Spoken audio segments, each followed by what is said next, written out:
Welcome to Tax Insights, presented by Hawkins Ash CPAs.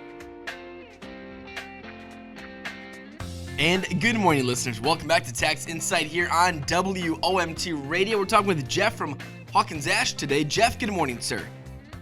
Good morning, Terry. Today, we are talking about some tax planning for 2021. Right, because as we move into the fourth quarter this year, the time is just flying. Now's the time to really begin to look at tax planning for 2021. With the potential for big changes in Washington, this might be the perfect time to start thinking about planning and doing it a little bit differently. So, what do you mean by doing it a little differently? This just might be the year that you want to recognize some income and delay deductions. Now, that's the opposite of what we normally suggest in these cases. Right. So what kind of changes are we talking about here? So in Washington, they're talking about, increasing capital gains and ordinary income tax rates, as well as making changes to the qualified business income deduction. So the capital gain rate changes I have heard of, right? Right. Yeah, because right now, depending on your income, the capital gain rates are somewhere between 0 and 20% before any kind of surcharges. These rates could go up to almost 40% if your income is in a higher bracket. But we're really going to need to watch this one, since there's been talk that these increases might be retroactive back to earlier part of the year. So don't go ahead and sell all your stocks right now. So what about ordinary income tax rates? Yeah, the top rate, once again before surcharges, is 37%. But the proposal is looking to increase that back to the old rate, which was 39.6%.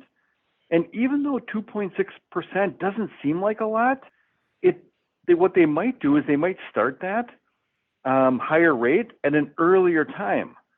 So this could make some of the current 32 or 35% brackets go up. And so if some of these brackets go up by over 7%, that might make sense to start pushing some income into this year.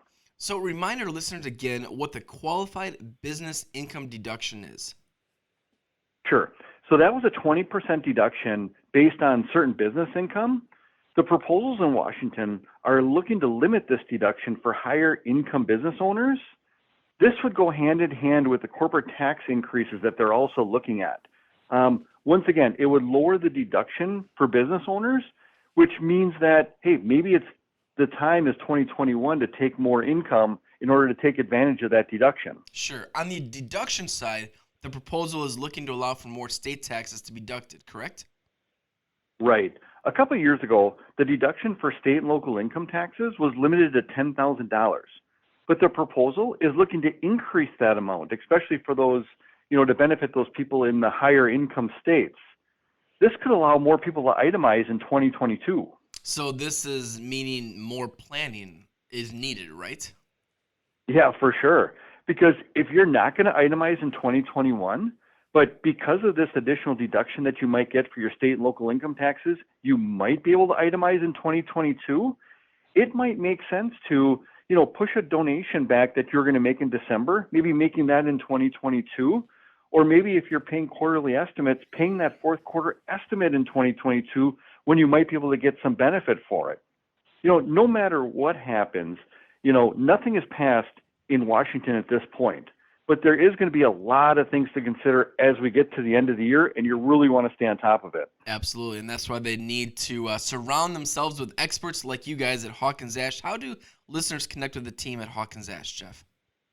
I would go to our website, which is hawkinsashcpas.com. Follow us on Twitter or like us on Facebook. We'll talk to you next week here on WOMT. This has been Tax Insights, presented by Hawkins Ash CPAs. Learn more online at hawkinsashcpas.com. Hawkins Ash CPAs. Part of your business, part of your life.